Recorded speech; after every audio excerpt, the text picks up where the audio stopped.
Hello everyone, कैसे हैं आप लोग। स्वागत है आपका अपने यूट्यूब चैनल गुरुजी उत्तराखंडी पर। मैं राकेश कुमार। सबसे पहले तो आप सभी को दीपावली की बहुत बहुत शुभकामनाएं। और लास्ट वीडियो में हमने उत्तर भारत के 3 हिंदू शाही शासक के बारे में पढ़ा था, जो मुख्यतः पाल वंश, प्रतिहार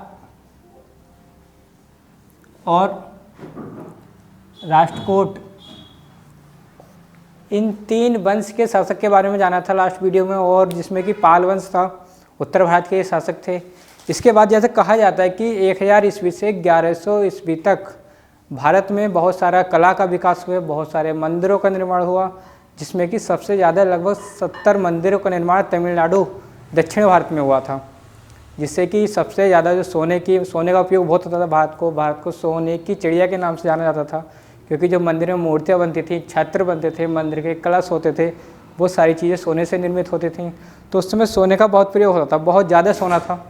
जब ये बात बाहर के मुस्लिम शासकों को पता चली कि भारत में बहुत ज़्यादा सोना है, तो उन्होंने भारत पर आक्रमण करने शुरू कर दिए।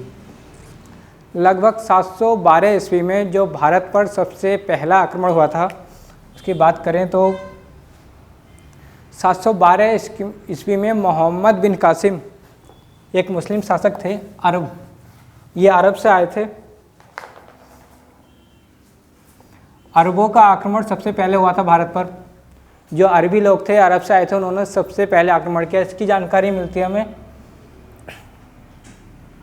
चच नामा पुस्तक है, इससे इसके बारे में जानकारी मिलती है। तो सबसे पहला जो अरबों का आक्रमण था भारत पर, मोहम्मद बिन कासिम,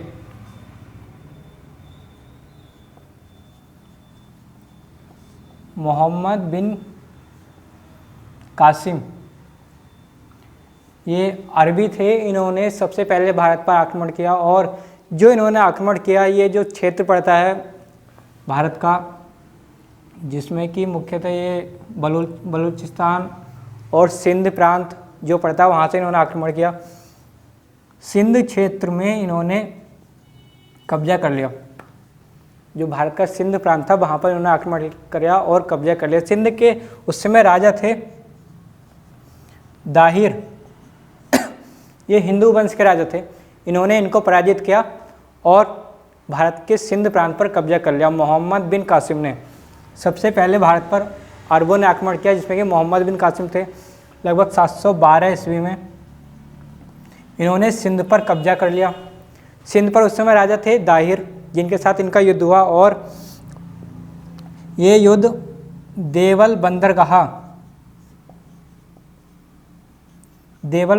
पर हुआ, जिसको कि मुख्यतः रावर के युद्ध के नाम से भी जानते हैं।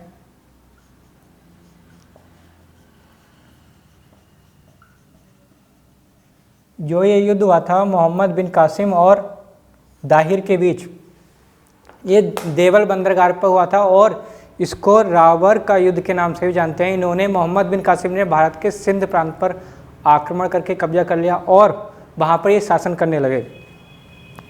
मुख्यतः जो मुस्लिम शासक थे, उनका जो आक्रमण करने का मतलब था, जो उद्देश्य था, वो सिर्फ इतना था कि ये भारत को लूटें, वहाँ की जो धन संपत्ति थी उसको लूट कर ले जाएं, भारत से सोना लेके जाएं।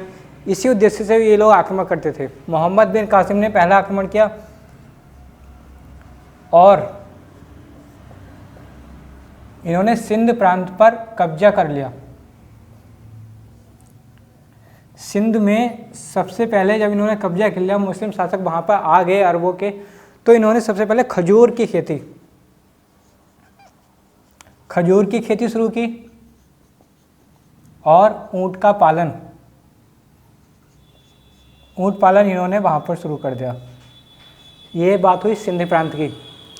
लगभग 712 ईस्वी में सिंध क्षेत्र में मोहम्मद बिन कासिम का कब्जा हुआ। ये कि अरब थे, जिन्होंने ऊँट पालना और खजूर की खेती करना शुरू कर दिया। इन्होंने अपने शासनकाल में एक मुद्रा चलाई,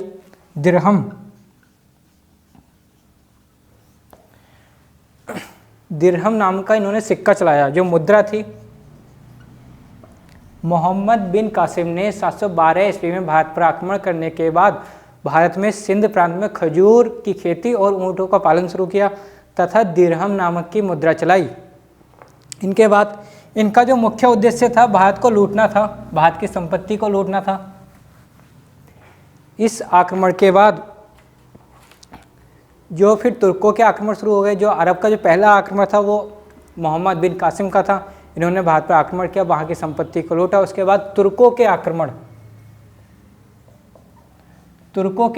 शुरू हो गए, जिसमें हम देखते हैं कि मुख्यतः 4 जो तुर्क थे जिन्होंने आक्रमण किया, वो अल्पतगीन, मोहम्मद बिन कासिम के बाद इन्होंने वहाँ पर शासन किया। इनको मुख्यतः तुर्क वंश का संस्थापक भी कहा जाता है। उनके बाद सुबुतगीन, जो इनके अल्पतगीन के पुत्र थे, इन्होंने कुछ दिनों शासन किया। ये मुख्यतः मंदिरों में लूटपाट करते थे, धन संपत्ति ले आते थे और इनका यही एक उद्देश्य था। और इनके बाद लगभग 986 ईस्वी में इन्होंने शासन किया। सुबुतगीन के बाद मोहम्मद गजनवी या मोहम्मद गजनी भी कहते हैं, जिनको मोहम्मद गजनी, जिनको कि गजनवी के नाम से जानते हैं, इन्होंने गजनी वंश की स्थापना की।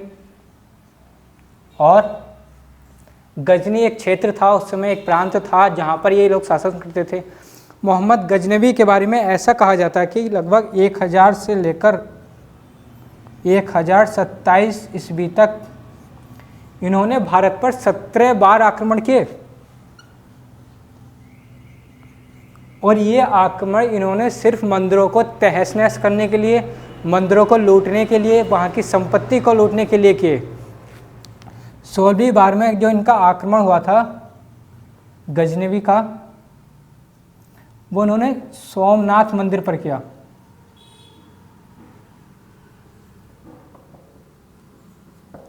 जो गजनवी का 16वां आक्रमण था वो इन्होंने लगभग 1025 ईस्वी में सोमनाथ मंदिर पर किया और मंदिर को तहस नहस कर दिया, पूरी तरह ख़त्म कर दिया उसको। जो मूर्तियाँ थीं, जो वहाँ पे सोने चांदी का जो कलश थे, वो सारी चीज़ें लूट कर ले गए, क्योंकि इनका आक्रमण करने का मुख्य उद्देश्य यही था, भारत को लूटना, भारत की जनता को मुस्लिम बनाना और भारत को लूटना। तो इन्होंने 16वीं बार में सोमनाथ मंदिर पर आक्रमण किया और उसको लूट लिया। 7वीं बार में इन्होंने भैरव दर्रे पर आक्रमण किया और उसको भी लूट लिया।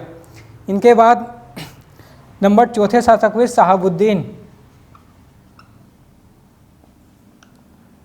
शहाबुद्दीन मोहम्मद गौरी। शहाबुद्दीन मोहम्मद गौरी या मोहम्मद गौरी के नाम से भी इनको जानते हैं। जो 4थे शासक हुए मोहम्मद गौरी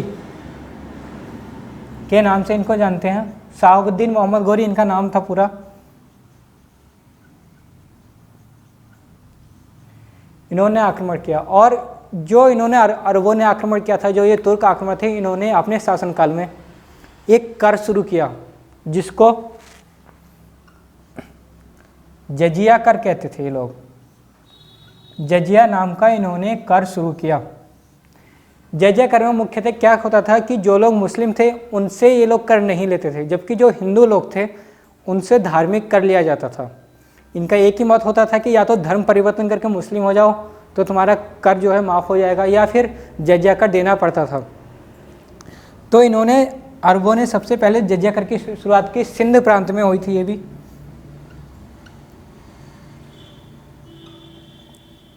और मोहम्मद गौरी के बाद जो शहाबुद्दीन मोहम्मद गौरी थे, इनके बाद दिल्ली सल्तनत का काल शुरू होता है, जिसमें कि इनके जो दास थे, मोहम्मद गौरी के दास तजाउद्दीन, कुतुबुद्दीन ऐबक, नसरुद्दीन खलीचा और बख्तियार खिलजी, ताजुद्दीन, कुतुबुद्दीन और जो तीसरे थे नासरुद्दीन, चौथे इनके दास थे बख्तियार खिलजी या खिलजी भी कहते हैं जिनको।